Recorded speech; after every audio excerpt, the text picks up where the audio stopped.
ಇಂದು ನಮ್ಮ ಮಾಲೂರಿನಲ್ಲಿ ಮಾಜಿ ಯೋಧರ ಸಂಘ ಹಾಗೂ ದೇಶಾಭಿಮಾನಿಗಳ ಬಳಗದ ವತಿಯಿಂದ ಮಾಲೂರಿನಲ್ಲಿ ನಮ್ಮ ವೀರ ಯೋಧರಾದ ಶ್ರೀ ವಿ ಗುರುಮೂರ್ತಿ ನಿವೃತ್ತ ಇನ್ಸ್ಪೆಕ್ಟರ್ ಅವರಿಗೆ ಗೌರವ ಸ್ವಾಗತ ಹಾಗೂ ನಮ್ಮ ಭಾರತೀಯ ಯೋಧರಿಗೆ ಮಾಲೂರಿನಲ್ಲಿ ಗೌರವವನ್ನು ಮಾಲೂರು ಜನತೆ ಹಾಗೂ ಸಮಾಜ ಸೇವಕರಾದ ಉಡಿ ವಿಜಯ್ ಕುಮಾರ್ ಹಾಗೂ ಪುರಸಭಾ ಸದಸ್ಯರಾದ ಭಾನು ತೇಜರವರು ಹಾಗೂ ಎಲ್ಲಾ ಸಂಘ ಸಂಸ್ಥೆಗಳು ಮುಖಂಡರು ಹಾಗೂ ಮಾಲೂರಿನ ಎಲ್ಲಾ ಜನಸಾಮಾನ್ಯರು ನಮ್ಮ ಭಾರತ ಮಾತೆಯನ್ನು ಹಾಗೂ ನಮ್ಮನ್ನು ನಮ್ಮ ದೇಶವನ್ನು ಕಾಯುವ ಯೋಧರಿಗೆ ಶುಭ ಹಾರೈಸಿದರು. ನಿವೃತ್ತ ಯೋಧರಾದ ಶ್ರೀ ವಿ ಗುರುಮೂರ್ತಿ ಅವರನ್ನು ಸಕಲ ಗೌರವಗಳೊಂದಿಗೆ ಮಾಲೂರಿನ ರಾಜಬೀದಿಗಳಲ್ಲಿ ಮೆರವಣಿಗೆಯ ಮುಖಾಂತರ ದೇಶ ಅಭಿಮಾನವನ್ನು ತೋರಿದರು. ನಮ್ಮ ಭಾರತೀಯ ಯೋಧರಿಗೆ ರಾಷ್ಟ್ರಧ್ವನಿ ನ್ಯೂಸ್ ಕನ್ನಡದ ವತಿಯಿಂದ ಕೋಟಿ ಕೋಟಿ ನಮನಗಳು.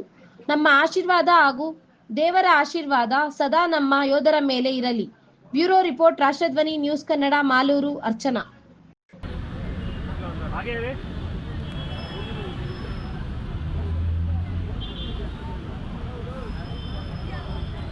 Okay sir.